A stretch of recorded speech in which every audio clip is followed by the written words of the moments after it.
So Jujutsu Kaisen has just ended on chapter 271, and many people of course have many different opinions on it, me included. I'll tell you right now, there's going to be some insane spoilers throughout the video. It first starts off with Yuji, Megumi, and Nobara helping the engaged couple who were struck by a cursed user's technique.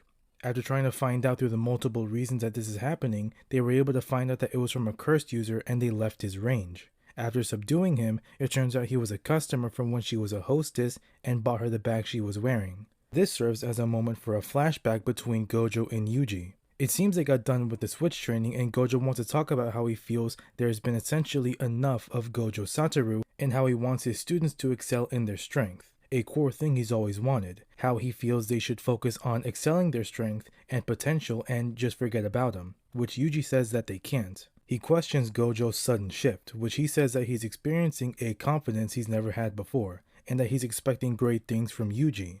Cut back to Yuji giving the same advice to the cursed user, how he should be using his cursed energy for good, so that he can grow from this incident he's been causing, and that he's expecting great things from him after offering him to help on their next mission. Then we cut to a sudden shift of Mahito and Sukuna conversating for the third time. They're in a black void. Mahito states that this void is a vestige to the pathway that souls walk down the cycle. I assume this is something similar to an afterlife maybe. He states that Sukuna in reality wanted revenge against the people who resented and persecuted some wretch who was cursed. Sukuna doesn't seem to care and acknowledges that he had different paths he could have walked down, specifically two, saying that he couldn't do it because he could only spit out whatever curses were within his viscera, and how he feared how his own curse would immolate him. But if there's a next time, he'd probably walk down a different path.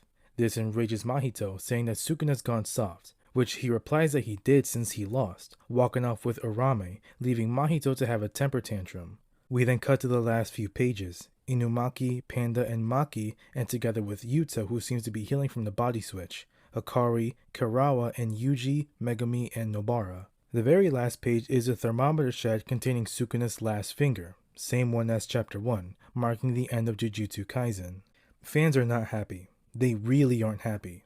They went from revering Gege Akutami as a master mangaka to full on hating him, which to me is like, the switch up is insane. Many fans are unsatisfied with many things, like the lack of Sukuna's origin, how the regular outside world handled the Shibuya incident and the Culling Games, what happened to the politicians that Kenjaku told about the existence of cursed energy too, the aftermath of Gojo's death, still no expanded world building around cursed energy, etc. I'm honestly really surprised that Gojo didn't come back, like insanely surprised. That was the first thing I was expecting. After what happened in 236, I 100% thought Gojo was going to come back. The literal worldwide impact that the death of Satoru Gojo has caused was insane. Usher making a post about him, someone literally buying a fucking star and naming it after him, fans literally sending Gege Akutami death threats, the amount of posts and how vocal people were about wanting Gojo to come back, I 100% thought he was going to. And I completely respect Gege for not doing it. He did not succumb to peer pressure or that sort of stuff. If I kill off a character and it caused even a percentage of this sort of impact, I would definitely bring them back. But Gege still stuck to his guns and didn't. Which, yeah, it sucks that Gojo is genuinely dead, but I have to respect it. And yes, there are many fans now, and there are going to be many fans in the future pissed off about this. I always thought Gojo was going to come back for many reasons besides the fanbase. He was sliced in half and wasn't able to regenerate from that. He was immediately teleported to Shoko, who's the doctor of the group. Gojo's immense curse energy, the fact that he's physically at the top of the verse, how they planned this fight for a month, and the fact that not only did Yuta survive being Gojo'd, but he also survived the body switching too. I thought all these factors would have led to Gojo coming back, but he still didn't. It made so much sense to me, and it honestly still does. Now, keeping Gojo dead was definitely going to be an impactful and controversial moment that many fans would have had a reaction to. But I do feel like the way Gojo's death was handled in the aftermath could have been better. It's not like blatantly stated, this is going to be its own video too, but there's been quite a few instances that can point out not just the loneliness of Gojo, but the dehumanization of him. How he's essentially seen as a weapon. Because he's the strongest, the other characters place him at a different level than them. How his closest bond was with Geto, who was seen as the strongest too. Yes, the characters trusted him. They relied on him, especially for when they need his power, but I can't say the same for him as a person. It seems the only people who genuinely saw Gojo with value was Yuta and Yuji. When Yuta had to plead with the other sorcerers about Gojo's importance as a person and not just as an asset to fighting Sukuna, how Yuji's even alive because of his interference with his death sentence. I thought that if Gojo was going to stay dead, there'd be some moments with the characters and how they're impacted by his death, when they can finally process everything that went on, but there's nothing. All we got was a flashback. Yeah, there was a letter he sent to Yuji, Megumi, and Nobara, but that's it. No funeral, no reaction of the other characters finding out that there's no possibility of him coming back, no status on his body, like we have no clue what happened to it.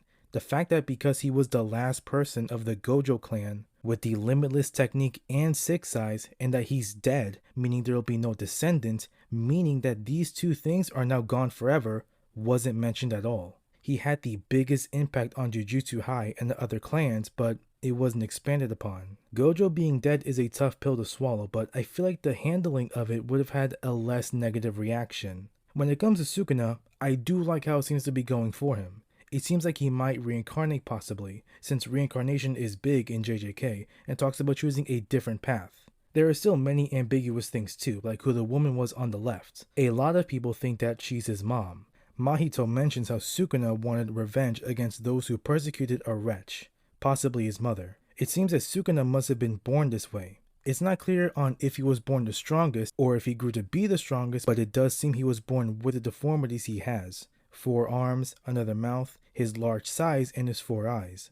It could be talking about possibly his mother facing persecution for giving birth to him like that. Or just talking about himself as a child, and given how brutal the Heian era was, how deformities in childbirth were seen so negatively, especially back then, and being exposed to all of it at such a young age, it might have turned Sukuna into the person he is. And other factors like because his mother was starving, he resorted to literally eating his twin who would reincarnate to Jin Itadori, but this is all speculation for the most part. There are many things that fans have not been satisfied with, and gonna be honest, me included.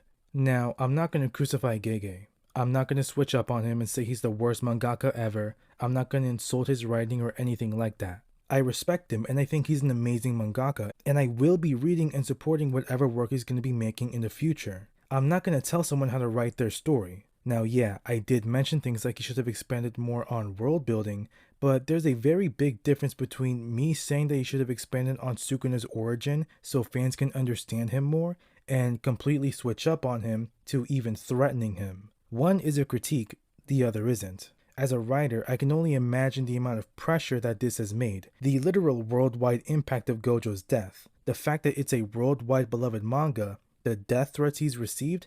When you're writing something, there's already pressure. There's pressure in satisfaction, if your story makes sense, if it's consistent, coherent, etc.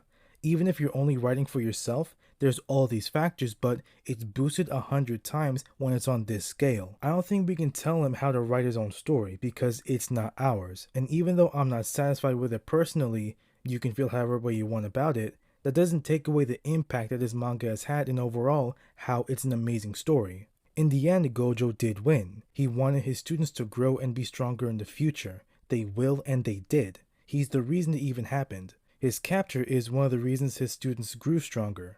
He's the reason they were able to beat Sukuna. They no longer have to worry about Sukuna anymore. He's the reason the story even happened by preventing Yuji's execution. Just because you don't like something doesn't mean there's nothing good about it. I do wish he didn't have so much pressure on him.